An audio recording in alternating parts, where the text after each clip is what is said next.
കാസർഗോഡ് ഉദുമ പഞ്ചായത്തിൽ UDF president സ്ഥാനാർത്ഥിയുടെ vote തന്നെ അസാധുവായതോടെ LDF UDF ഒപ്പത്തിനൊപ്പം എത്തി. നറുക്കെടുപ്പിലൂടെ LDFന്റെ PV രാജേന്ദ്രൻ പ്രസിഡന്റായി. പാലക്കാട് അഗളി പഞ്ചായത്തിൽ UDF കൗൺസിലർ LDF പ്രസിഡന്റ് സ്ഥാനാർത്ഥിയായി മത്സരിച്ച് വിജയിച്ചു. വയനാട് മുപ്പൈനാട് 25 വർഷത്തിന് ശേഷം LDF വിജയിച്ച പഞ്ചായത്തിൽ UDF സ്ഥാനാർത്ഥി പ്രസിഡന്റായി. LDFന്റെ ഒരു വോട്ട് അസാധുവായതോടെയാണ് UDF സ്ഥാനാർത്ഥി വിജയിച്ചത്. കൊല്ലം ചിറക്കരയിൽ UDF പിന്തുണയോടെ CPM മുൻ ലോക്കൽ സെക്രട്ടറി പ്രസിഡന്റായി. കോട്ടയം കുമരകം പഞ്ചായത്തിൽ BJPയും കോൺഗ്രസും ഒന്നിച്ചു.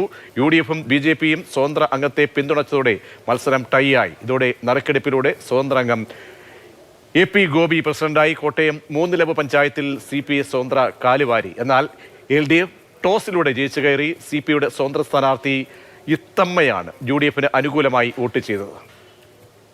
പത്തനംതിട്ട പുറമറ്റം പഞ്ചായത്തിൽ UDF വിമതന്റെ പിന്തുണ LDFന്. UDF വിമതൻ റനീസ് സനൽ LDFന് പിന്തുണ നൽകിയതോടെ LDFന് പഞ്ചായത്ത് പ്രസിഡന്റ് സ്ഥാനം ലഭിച്ചു. ആലപ്പുഴ പുളിങ്കുന്ന് പഞ്ചായത്തിൽ കോൺഗ്രസ് അംഗം കൂറുമാറി LDFിൽ ചേർന്ന് പ്രസിഡന്റായി. 10ാം വാർഡിൽ നിന്നും വിജയിച്ച കോൺഗ്രസ് അംഗം ഔസേപ്പച്ചൻ വെമ്പാടന്തരയാണ് കൂറുമാറിയത്.